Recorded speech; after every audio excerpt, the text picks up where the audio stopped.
could you talk a little bit about the diversity of topics that are going to be covered during the different sessions at ISSCR 2026? We're really excited about the annual meeting. One of our goals as co-chairs of this meeting was to try and capture the full breadth of activities in the society and from the scientific perspective, really spanning from fundamental research on different kinds of organisms, non-model organisms, all the way through to clinical research, translational research, also touching on ethics and even some industry-related activities.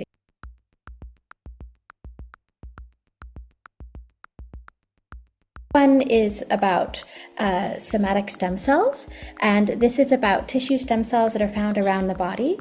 And some of the themes that are coming up in this track that are really important are stem cells in the context of physiology and cross-body communication, and other aspects like understanding the control of these stem cells and how they can proliferate out of control and give rise to tumors.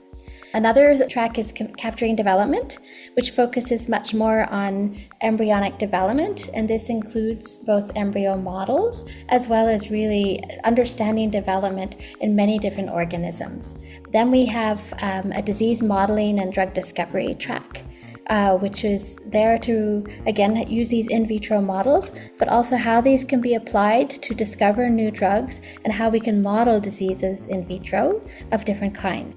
And then we have a track on engineering biology, where it's trying to really both manipulate cells and understand how they can be controlled, mostly in vitro, but somewhat in tissue as well. Then we have the global stakeholder initiatives, which capture really important themes in the society, among them ethics in stem cell research, scientific policy, the manufacturing, clinical, translation and regulatory framework, and also the new consortium that's been developed by the ISSCR on using stem cell models for drug development.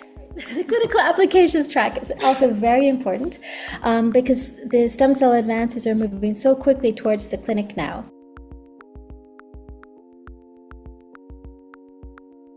So if you wouldn't mind sharing, what was the first ISSCR meeting that you attended and what kind of stood out to you most about that experience? It was the year that Yamanaka was announcing the great discoveries about iPS cells. And I was also giving a talk there.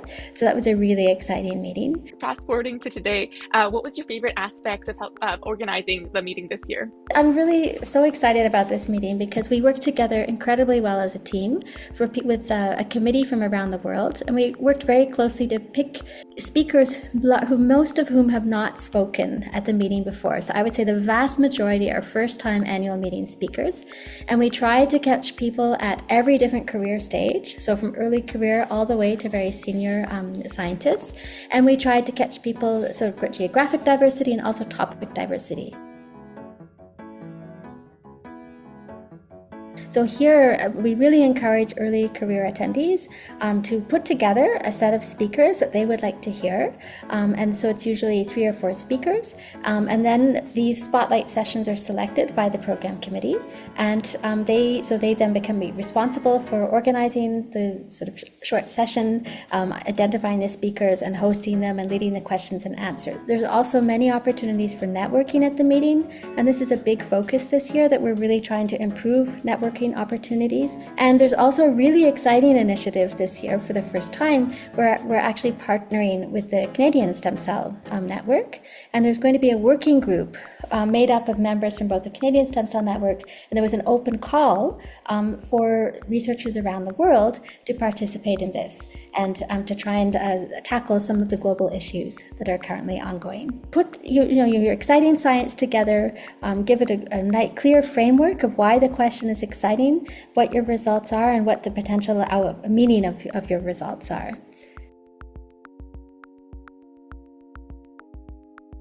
So the travel awards are a really essential part of the meeting, and they allow attendees to attend who normally might not be able to attend because of the high cost of travel or for just the registration costs.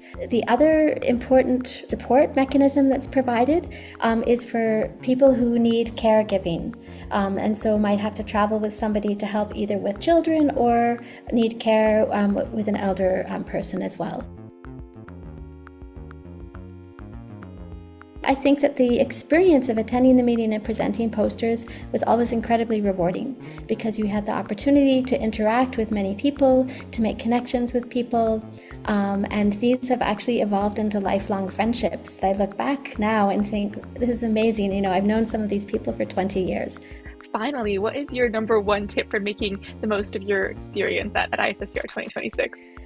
I think it helps to plan a little bit ahead because there are, especially with the concurrent sessions, it's one of the challenges. There's so many exciting talks to go to. And so it's really worth thinking about the sessions. Of course, many of these will also be recorded and available on demand afterwards. And my key tip is really just reach out and engage with people. And this is how you'll have the best experience.